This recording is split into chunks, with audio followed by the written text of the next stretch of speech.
No, we have.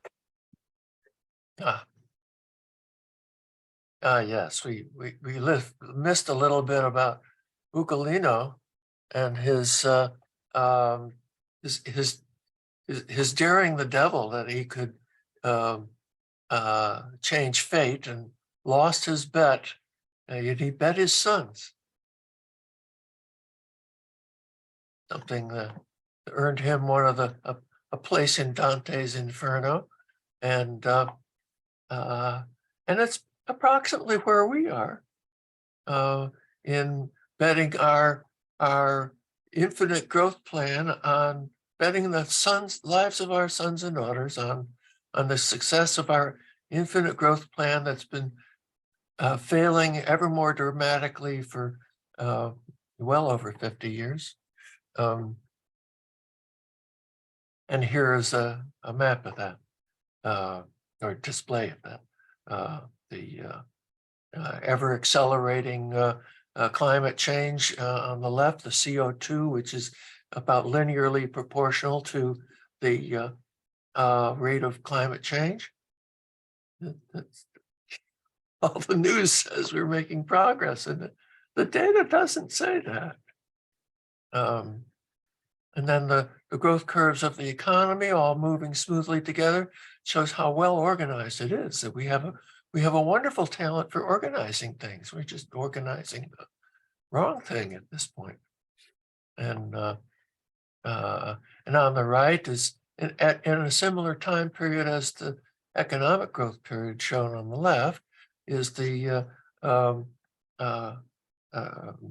refugee crisis growth period, showing the suffering that's part of this global crisis, global risks assessment. So we've got to understand the trouble that we got into in order to get out. And this is some assessment of the links are in the chat to these studies. The World Economic Forum has, this is a period of 2-year assessments and 10-year assessments. And then my study is of a world pockmarked by luxury and suffering, and strongly interconnected, and all struggling more and more. Even the luxury places like New York City's is struggling more and more. And I think there is a large amount of crossover between the World Economic Forum list and mine. I have here 100 and some. These are the numbers of crises I identify as systemic crises. Organizational distress in the world is overcrowding, overloading, congestion, confinement, all these things that make it harder and harder to do things and change things. I should have added complexity there. It is added in the itemization of these, but I have 112 crises, or maybe it's 116 now. Yeah, that's what I recall. And there's mental distress all over the place.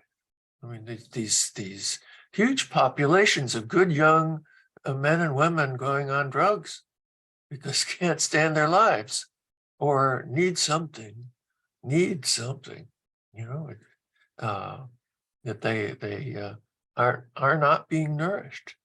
And of course our solutions continuing to fail more and more too, as I've been mentioning in the earlier part, that you know, these escalating crises are coupled with growth, and our solutions are coupled with preserving growth.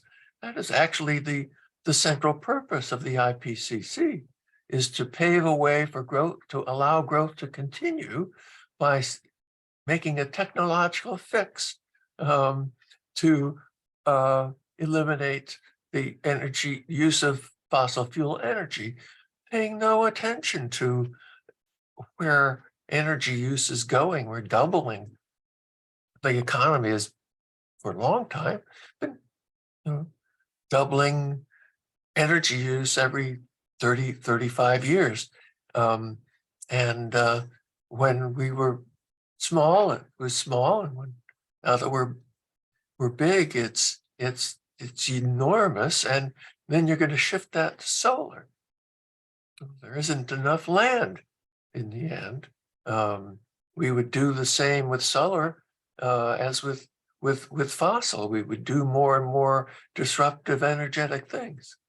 But anyway, so then there's economic and social disruption, environmental, human resources,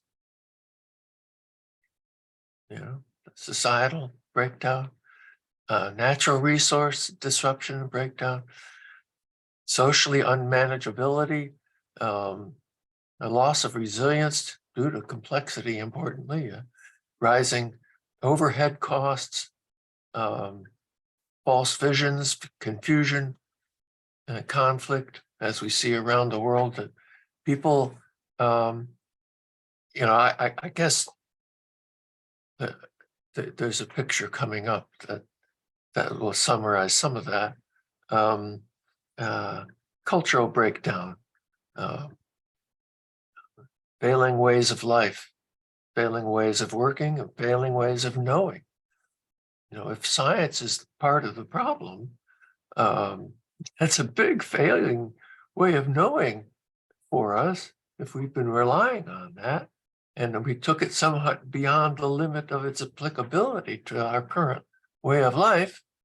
That's a big loss of knowing. But everything has its limits. Everything has its limits of operation and meaning. And so this is the file that this comes from, linked at the top and also in the chat, is a worksheet for doing assessments of this horrendous accounting of costly environmental disruption. As it's meant to be used to apply the statistical math that is also available for attributing responsibility to what we pay for to a share of these impacts. It turns out that because the world works as a whole, it means every product and service is delivered by the whole. And that statistically, the money you spend on it fans out so widely, so fast, going from one person or business to another, and to many people from each business, that it turns out that there's such a variety of people and businesses included in delivering any service that it's going to have about an average impact on the earth. And I'm dying to find a statistician who can help me with the details. I'd love to go further with the math, but I've only been able to take it so far. But to determine exactly how accurately you can determine that your share of responsibility for the world impacts is exactly equal to your share of the world economy. In other words, your income's GDP, part of GDP, and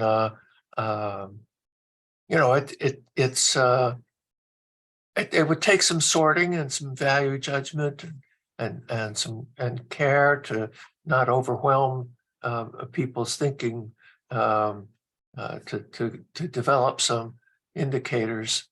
But people need to know that spending money is not free of costs. It's growing costs. So anyway, the steering that's built into systems starts off with a little explosion in the egg, and then the little feller popping out on day 21 to begin the learning period of its life, and then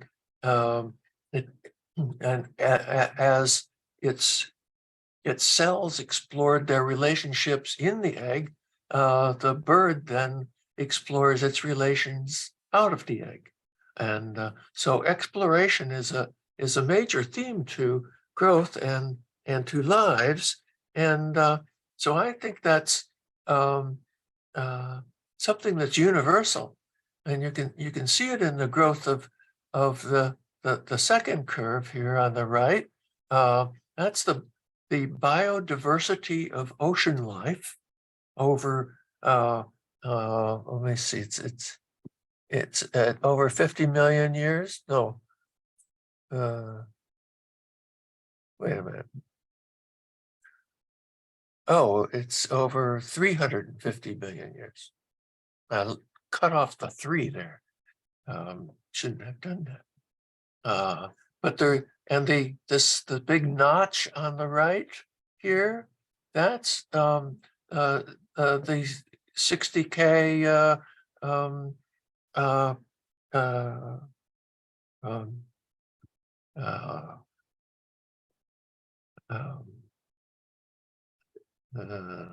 well, that rock that I could lose words all the time.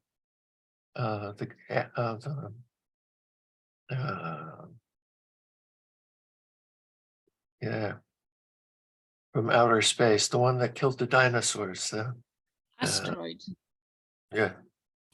So that big notch was, but the thing that's it's important to notice is that the system recovered its same trajectory as before, in the same way that the economic system recovers its trajectory from every one of its downfalls. This little wiggle here is the 2008 crisis.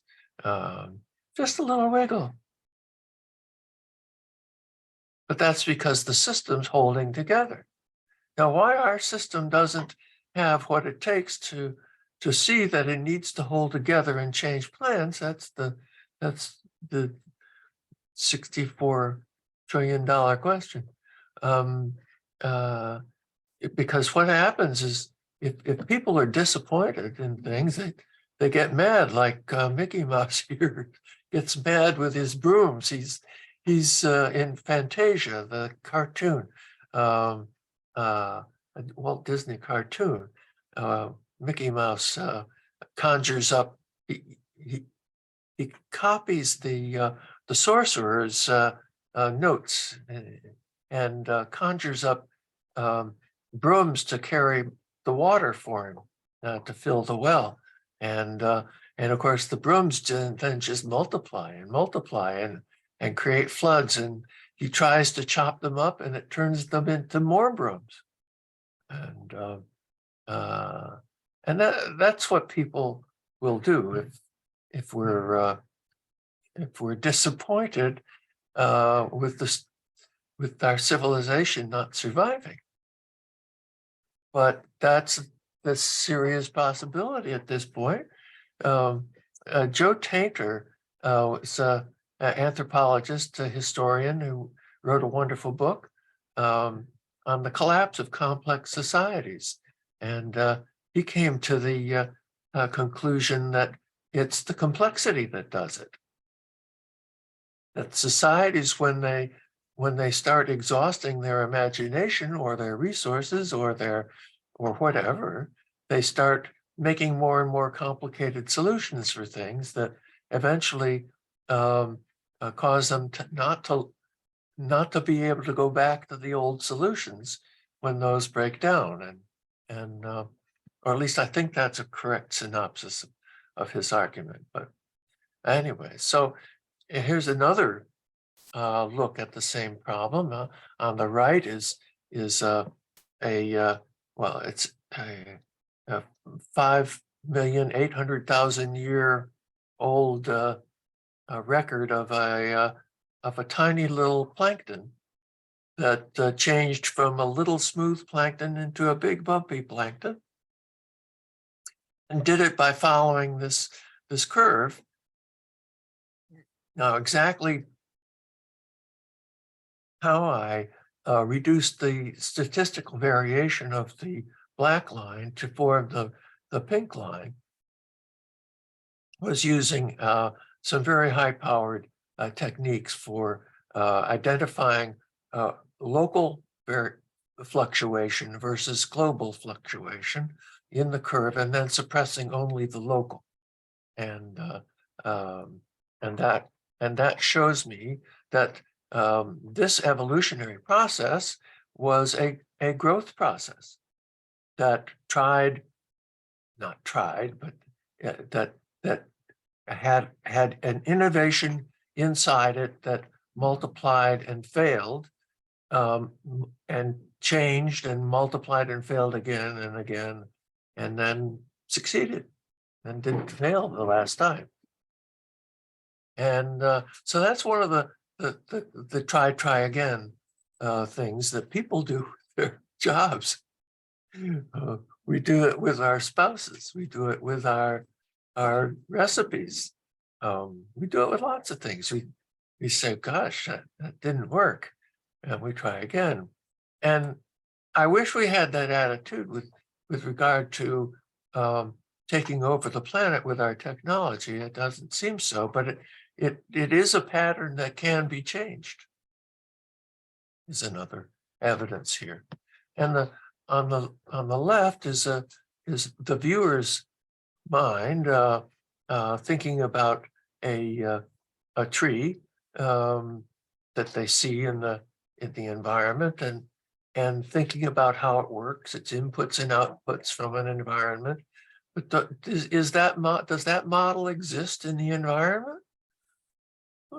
Something is sort of like it, and if you use that model to make rules for how to manipulate the model environment, they work like crazy. But the rules don't tell you about what it does to the environment. But yeah, so I think that this thing with the how concepts are so persuasive, just so very persuasive. They're so profitable. They cut the things to the quick and don't bother with the nonsense, and so much more effective, and save so much work, do so much damage to things we don't notice, that we don't want to notice them, is one of the possible psychological subterfuges. Anyway, people know a lot about steering new systems to grow to perfection like nature does. And we use nature's method all the time. To grow things, we start small with a good idea, and then we nourish its growth and help it make connections and build its internal and external relationships, and then at that point where it's fully formed, we make a turn upon taking form. You know, when something takes form is when you start to perfect it. You go from inventing to perfecting, and then that begins its growing up period, where you guide it to fit with the world in which it needs to work, and or snug, SNUG, start, nourish, upon, guide, and then fit. So it's a universal plan for creating things to perfectly work and fit. We do it with children, dinner, projects, relationships, careers, organizations and businesses, and mostly it all relies on nonverbal signals, and working in familiar contexts. Otherwise, you won't know how it'll fit. So with business, we're mostly working with rules that we try to remote control contexts we never looked at. And so we don't notice the god-awful destruction and crises emerging as business takes over nature's functions. And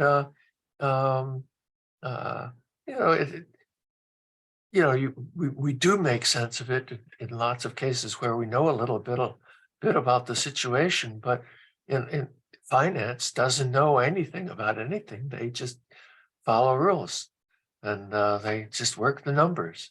And businesses certainly care about serving their customers, but they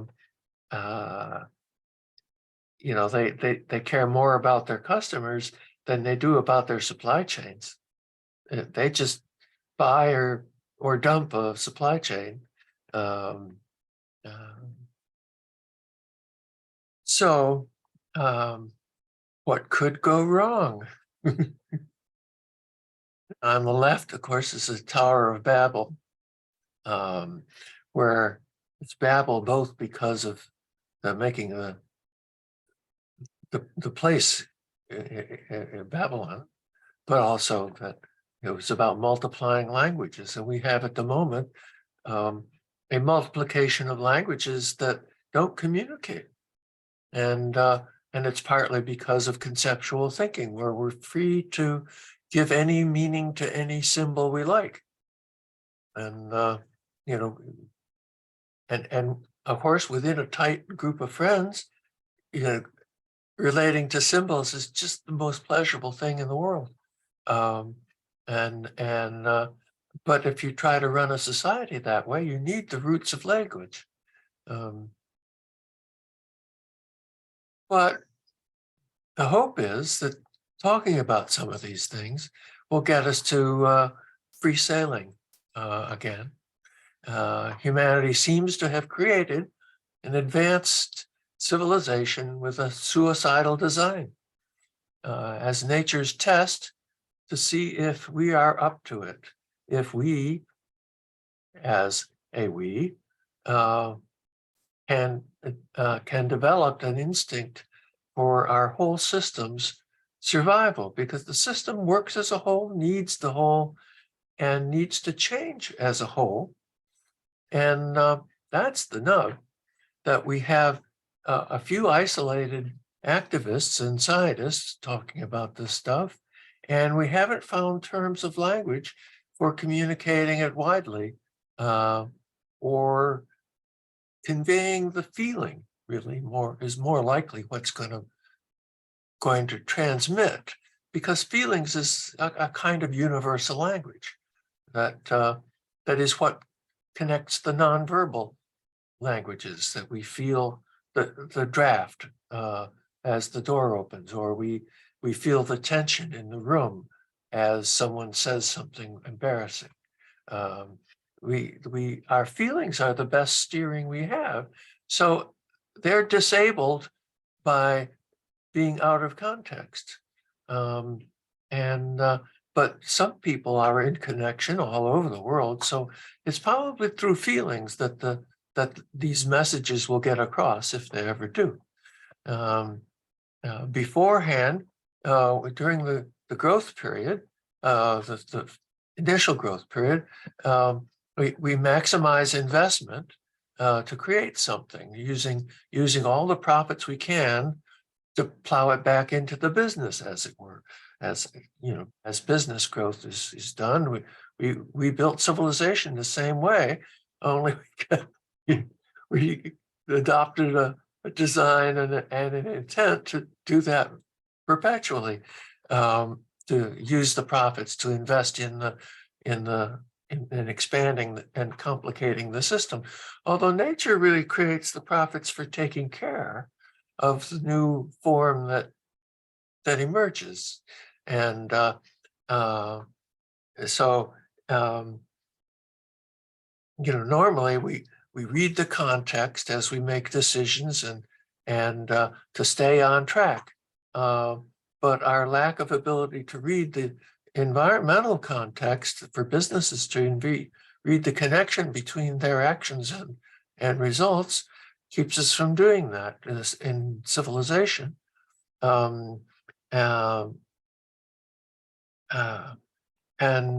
So the context really does most of the steering, because that's what we're listening to. Is this good? Is this a good direction? Is this a good direction? I remember picking blueberries as a kid. I would sit out on the mountainside and everybody would say, well, maybe they're over here, maybe they're over there. And that's how you navigate. You have to, if you didn't have a mountain, you wouldn't navigate. And then to survive in style, for humanity to survive in style, we're going to have, well, perhaps like an infant has a really battered up distance for a few weeks outside the womb. A few weeks would be a long part of its life at that point. A few weeks of suffering and slow growth before it starts to thrive. We're likely to have a down period no matter what, but we don't want to have it at all the way down period.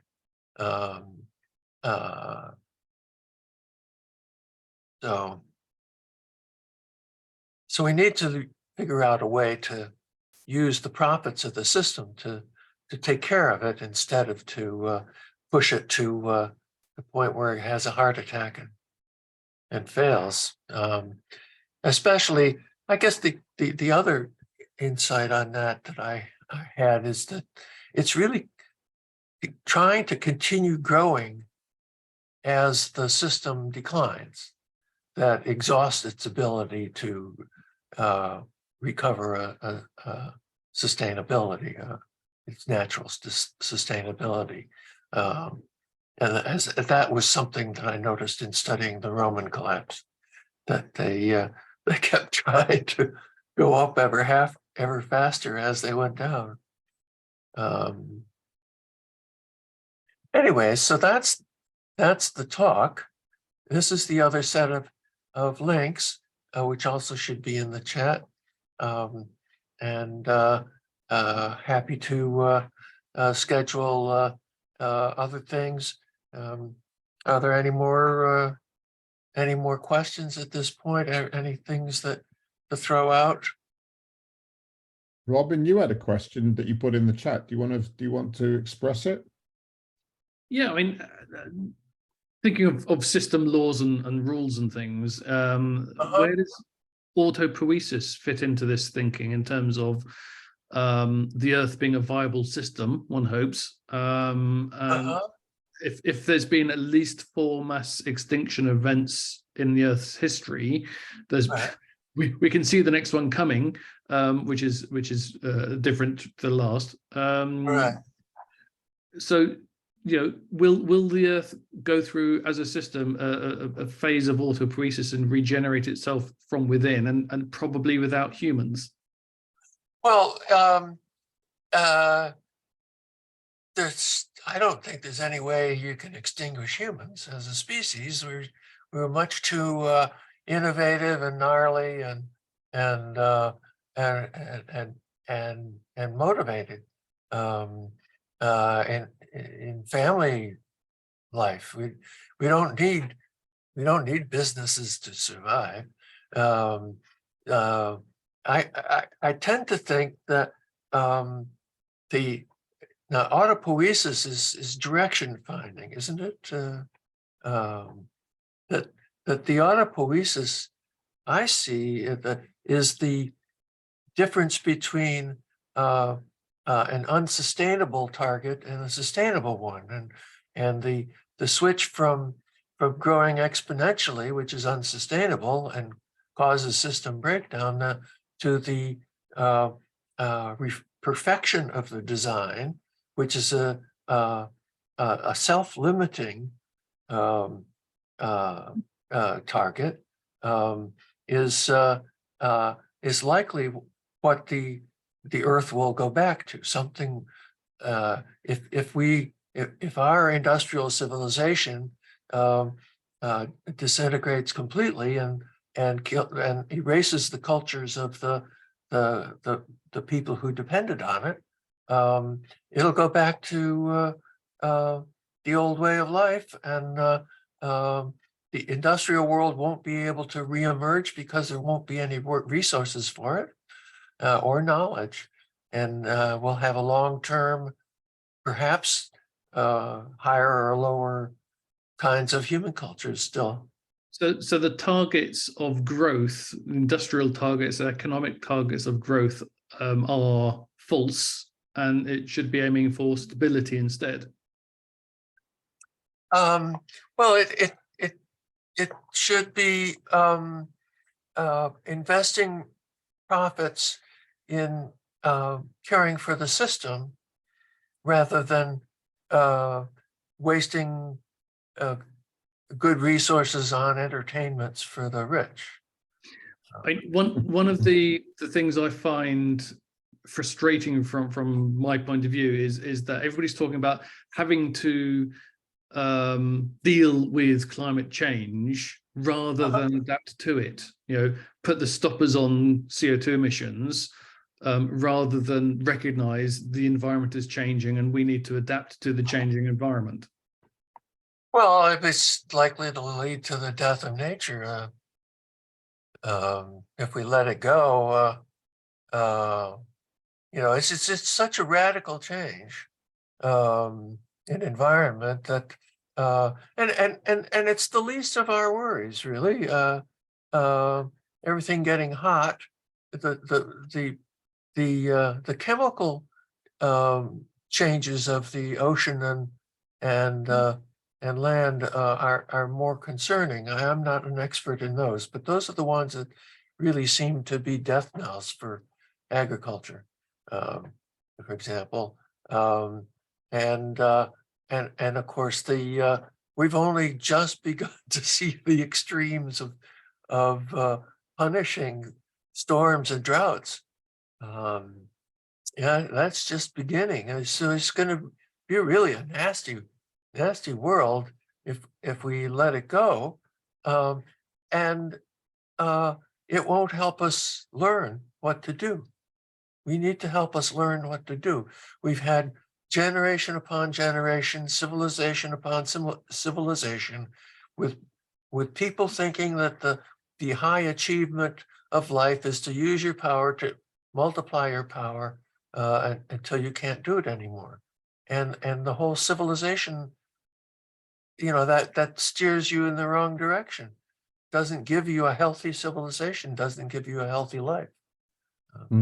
I was wondering actually on that basis, Jessie, because we've actually got Georges Monbiot coming to speak to us in May, and he talks in his book. There's a book he's written called Regenesis, which kind of alludes to some of that, but he talks about the food system and I was interested in where that ranked in your crisis and risks space, because he's talking about the meat production and how that's kind of killing the natural system.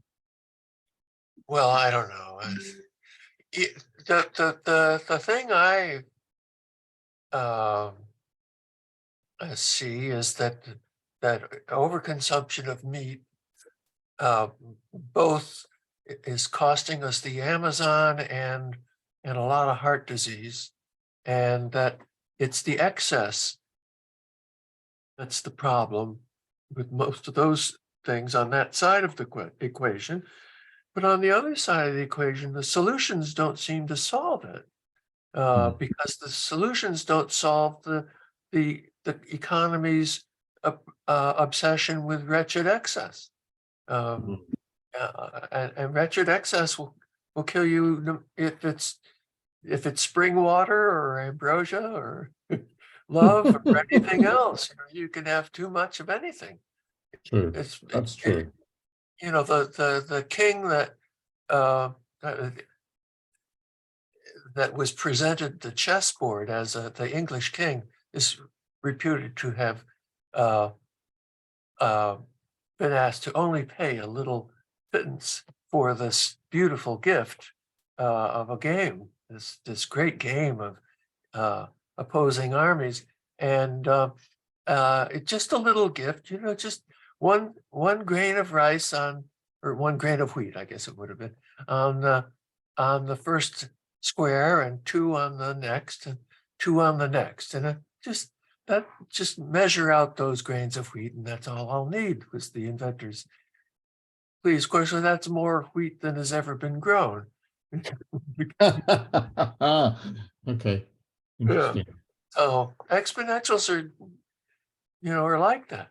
The etymology of the word exponential comes from external pounding. The things that hit you hard is the suggestion I see in the etymology, that they start off very sleepy, quiet, and then they have this, no matter what scale, their leaping scale is the thing. So these are effectively emergent properties, aren't they? Of the organizations that do it are creating emergent properties as they go. Yeah. Okay. I've just got time for probably maybe sort of 2 questions more, probably at the maximum. Paul Brayford, you had a question that you put in the chat. Do you want to sort of come and speak to us and phrase that question to Jessie? Yeah, so Jessie, you did mention Joseph Tainter earlier on, and I haven't read him, but I do recall nearly 20 years ago reading Jared Diamond's book on collapse of societies. Now, the interesting thing for me there was that Diamond produces examples of societies throughout history and prehistory at different scales that collapse, and one of his theses is that it is one of the contributing factors is environmental overexploitation. Right. Interestingly, Tainter, according to Diamond, says that he finds that implausible that any society would not respond to that because it's visible, and that expects some corrective action. And clearly that wasn't happening. And we've got lots of examples of societies collapsing, and you mentioned the Roman Empire. It sort of concerns me that somehow we don't learn from that as a society. And you've just talked about it's all scaling up. So, it might have been a society with only 100 people in it 2,000 years ago on an island out in the Pacific, but now it's worldwide, and we're still not learning. Right. Well, that's actually something I've focused my research on quite a bit. The why we don't learn, and I think it's because our tools blind us to what we're doing, and that we, as I mentioned briefly in the talk, that we see patterns. We're good at seeing patterns, and then we extract that pattern and turn it into an abstract model of some kind, and then connect it with other things in our minds as a concept for how to make somebody happy, or how to kill somebody, or how to grow something, or build something, and then if we are not in the in the context where it's that using those rules affects, we're not aware of doing it. And like the financial and business decision makers who don't ask whose welfare and way of life they're erasing by taking more and more resources from their country. They don't ask who's going to lose in the competition as they gain. It's not part of the rules, and it's out of reach. So that was my idea of having this accounting of the global crises as something measurable and cost estimatable in some way, either the ecological way of simply, or ecological and geological way of simply assigning an exponential scale like the Richter scale or other proportionality scales, and then in terms of values systems, assign relative values to them.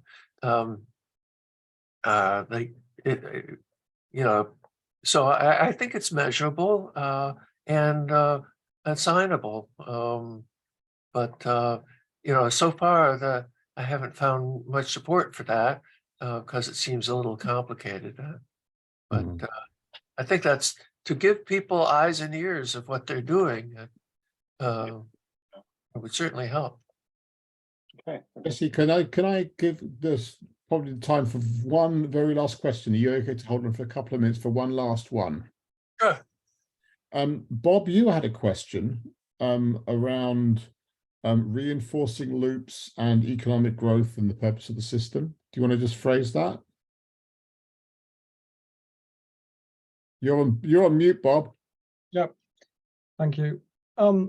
Yes, somebody had asked in the chat, so what prevents us from learning as a society? And I'd just like to put forward the view that what presents us is that there are far too many reinforcing feedback loops. Right now, I can't think of any to give us examples. One of them is the way the audit corporations consistently fail to report on potentially illegal behavior in the companies that they're auditing. All right. And they do that because they're also clients for other sales opportunities. Surely that's a reinforcing feedback loop, isn't it? I'm sure there are many more. Yeah, no, of course, there's the whole environment of relationships that are you're trying to maintain good relations, even with the people you're monitoring. There's supposed to be some sort of independence. The money coming through different channels rather than directly. I think I don't know in detail about that, but yeah, sure. There's all sorts of conflicts of interest if you think of money as being for selfish interests rather than for the needs of the people around you.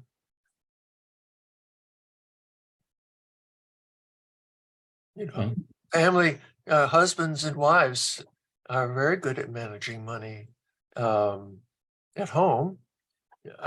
Get them into the business world, they're not.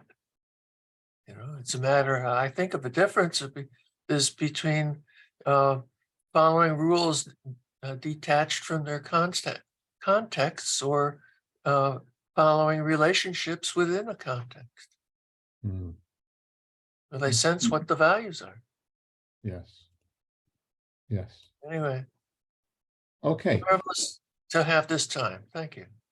Jessie, thank you so much for coming to join us. We really appreciated you coming, talking to us and preparing all the material that you have done.